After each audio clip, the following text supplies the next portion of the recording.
মানুষ যখন বিপদে পড়ে, মানুষের পাশে অনেক মানুষ থাকলেও কিন্তু তখন কেউ আসে না। আর যখন কেউ আসে না, যখন কেউ হেল্প করে না, তখন নিজেকে অনেক অসহায় মনে হয়। মনে হয় যে কার জন্য কি করলাম আর কার জন্য কি করিনি।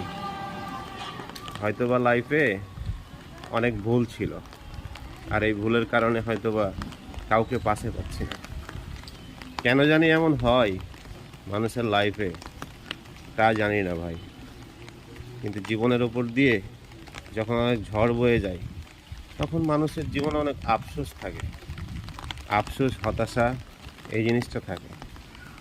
কখন কিভাবে মানুষ উদ্ধার হয়, আর যখন হয়ে যায় তখন অনেক মানুষ হায় হতাশ করে। কিন্তু অসময়ে কেউ থাকে না, অসময়ে কেউ থাকতেও চায় না। এটাই প্রকৃতি।